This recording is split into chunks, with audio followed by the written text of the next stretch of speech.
Bismillahirrahmanirrahim. Alhamdulillahi rabbil alamin. Alhamdulillahilladzi hadana lihadza wa ma kunna linahtadiya laula an hadana Allah. Asyhadu an la ilaha illallah wahdahu la syarika lahu wa asyhadu anna Muhammadan abduhu wa rasuluh. Ang lahat ng papuri at pagsamba ay nauuko lamang sa nag-iisang tagapaglikha, si Allah subhanahu wa ta'ala. Purihin natin si Allah at tawa ang kanyang pagpapala at kapayapaan ay mapasa ating propeta, si Propeta Muhammad sallallahu alaihi wasallam. Papuri kay Allah na siyang naggabay sa atin at tunay na hindi tayo nagabayan kung hindi tayo ginabayan ni Allah. Ako ay sumasaksi na walang ibang Diyos na karapat dapat sambahin maliban pa sa Kanya, at ako rin ay sumasaksi na si Muhammad sallallahu alaihi wasallam ay ang huling sugo at mensahero ni Allah subhanahu wa ta'ala. Mga kapatid sa Islam, welcome po sa ating programa NMIC o ang kurso para sa mga bagong Muslim, ang New Muslim Intensive Course Program. At inshallah sa kurso po na ito ay pag-aaralan natin ang mga pinakamahalaga at pinakaimportante o mga pangunahing aralin na dapat na matutunan ng isang bagong yakap sa Islam. At sisimulan po natin ito ang pagtalakay sa pamamagitan ng pagtalakay tungkol sa iyong bagong buhay. Mga kapatid sa Islam, walang duda na ang sa pagkakataon na niyakap o tinanggap ng isang tao ang Islam, ito ang itinuturing na pinaka-importante at pinaka-dakilang araw o yugto ng kanyang buhay.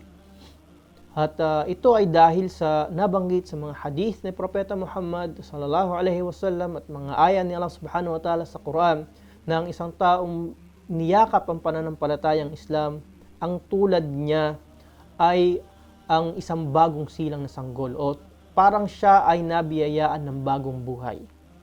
Sa isang hadith, sinabi ni Propeta Muhammad sallallahu alaihi wasallam, al-Islamu yajubbu ma qablahu, na ang Islam ay binubura di umano ang mga nakaraan nito. Ibig sabihin sa nakaraan ay yung mga nagawa niyang kasalanan, yung mga nauna niyang nagawang kasalanan. At sa isa pang talata ng Quran, binanggit ni Allah subhanahu wa ta'ala, illa man taba wa amana wa amila salihan fa ulaika yubaddilullahu sayiatihim hasanat wa kana Allahu ghafurur rahima.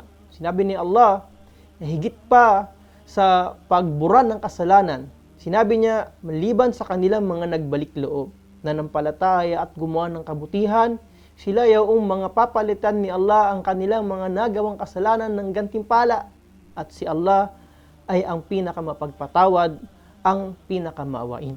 Allahu Akbar. So mga kapatid sa Islam, pag-isipan nating mabuti yung biyaya na ating natamo nung nasumpungan natin ng gabay sa pananampalatayang Islam. Dahil tunay na binigyan tayo nito ng pag-asa at binigyan tayo ng tamang pananaw at sa tunay na kahulugan ng buhay dito sa mundo.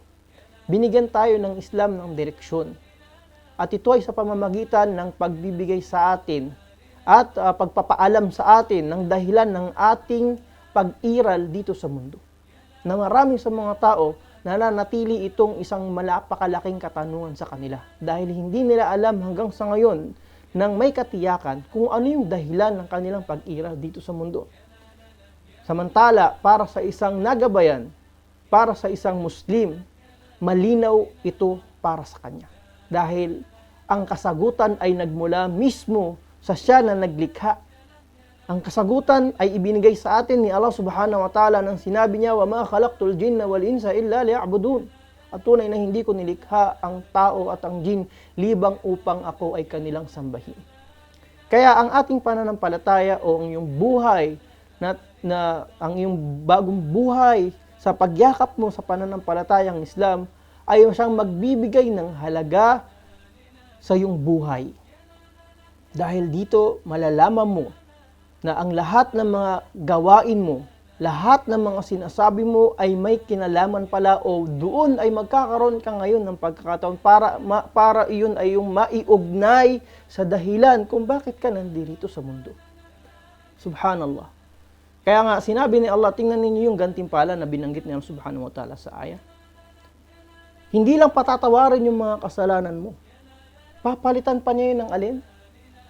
Ang gantimpala, subhanallah. Ibig sabihin, mas marami kang nagawang kasalanan noon, pero dahil yun ay hiningi mo ng kapatawaran sa pamamagitan ng pagbabalik loob mo kay Allah subhanahu wa ta'ala, kung gaano karami yung kasalanan na nagawa mo noon, ganun karami magiging gantimpala na madadala mo kapag ikaw ay tumanggap sa Islam. Pagka niyakap mo ang pananampalatayang Islam, Allahu Akbar. So, ibig sabihin na yung mga nagawa mo yun sa halip na maging laban sa'yo, yun pa ay yung magiging dahilan na matamo mo yung maraming gantimpala mula kay Allah subhanahu wa ta'ala.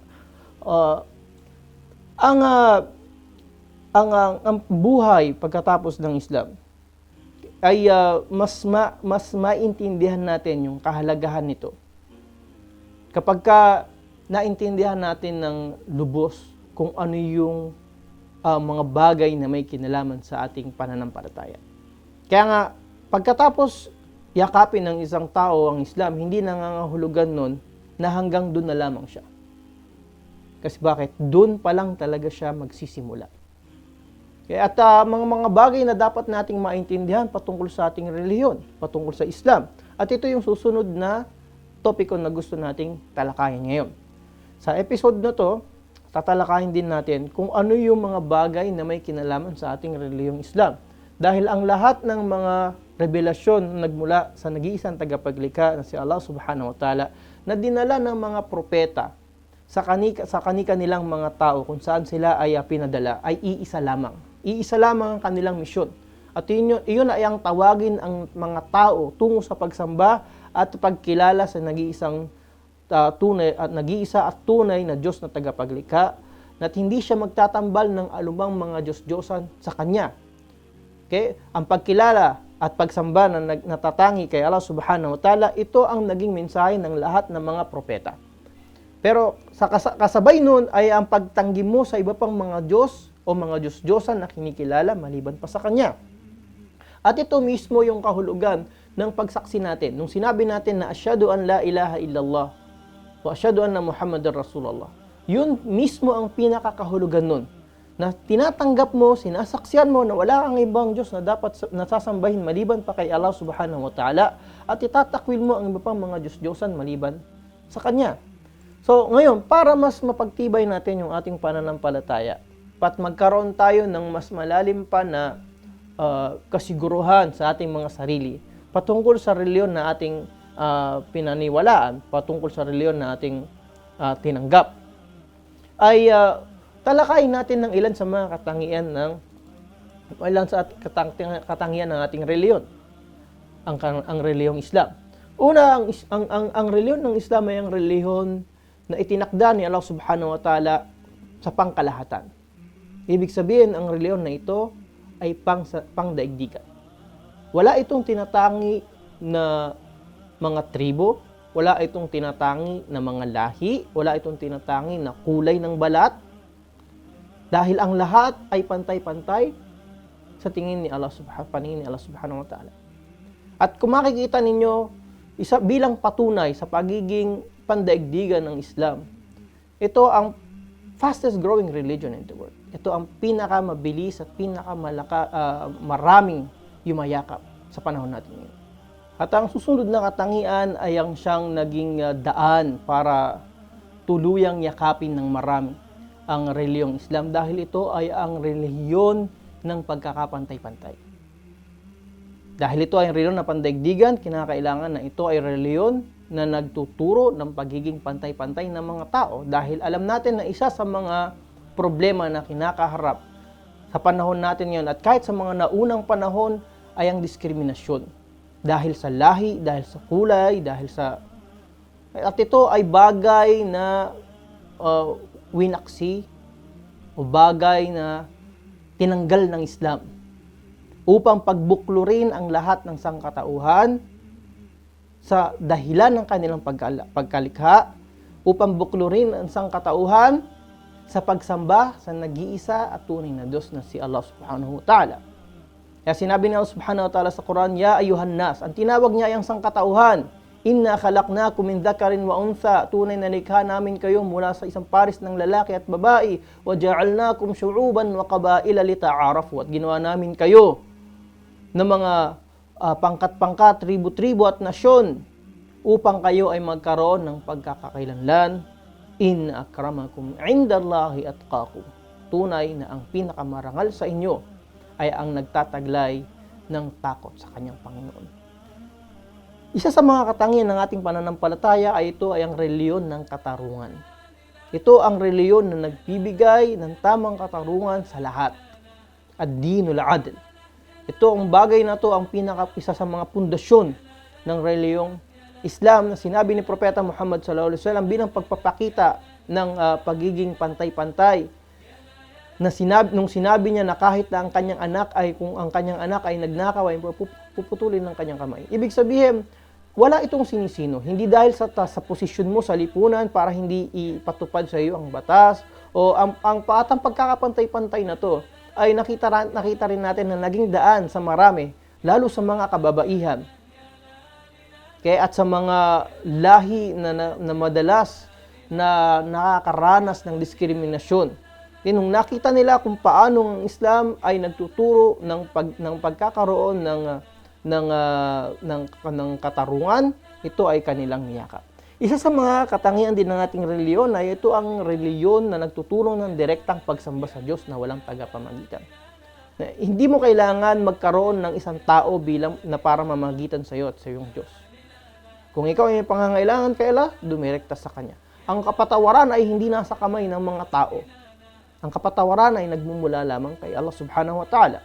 So ito ay nagtuturo ng sinasabi na ito ang pinakamalaking kaibahan ng Islam sa iba pang mga reliyon. Dahil lahat ng reliyon maliban sa Islam ay nagtuturo ng pagkakaroon ng tagapamagitan kung hindi man ang tuwirang pagsamba sa ibang mga bagay maliban pa sa tunay na Diyos na tagapaglikha. So ang Islam ay nagtuturo ng direktang pagsamba sa nag-iisang Diyos na tagapaglikha. Ang Islam ay ang reliyon ng nagtuturo. Ang reliyon na nagsasabi sa kahalagahan ng kaalaman. Kaya nga, si Allah subhanahu wa ta'ala, ang unang talata na inihayag sa kanyang propeta Muhammad sallallahu alaihi wasallam ay ang salitang Iqra o magbasa ka. Kaya makikita natin na marami sa mga bagay na nakasaad sa Quran. Lahat yun ay pagpapakita sa kahalagahan ng kaalaman. Ang Islam ay ganap at kumpleto na reliyon. At walang ibang reliyon na nag-aangkin na sila ay ganap at kumpleto maliban sa Islam. Kaya nga sa katunayan, makikita natin na ang Islam, sinaklaw nito ang lahat ng aspeto ng buhay ng tao. Na ultimo, kung paano siya kakain, paano siya iinom, paano siya matutulog, ang Islam ay nagbigay ng gabay. Dahil ang gabay na nagmula sa Diyos, kinakailangan na ito ay kumpleto at ganap. Dahil ito ang magsisilbing pamantayan ng tao habang sila ay nabubuhay dito sa mundo. Kaya't napaka-importante na ang reliyon na kinaaniban mo ay isang ganap at kumpletong reliyon na nagmula sa tunay na tagapaglikha. At walang ibang makakagawa nun liban sa Kanya na siyang lumikha ng langit at lupa, liban sa Kanya na siyang nalumikha sa lahat ng tao. So ito ay ilan sa mga bagay o mga importanteng punto na dapat nating maintindihan para mas lalo na madagdagan yung ating kasiguruhan na hindi tayo nagkamali sa pagpili, pagdidesisyon na tanggapin at yakapin ang pananampalatayang Islam. Hanggang sa susunod na episode po, muli ito ang si Abdurrahim. Ang inyong kasama si Abdurrahim Kilalan. Assalamualaikum warahmatullahi wabarakatuh.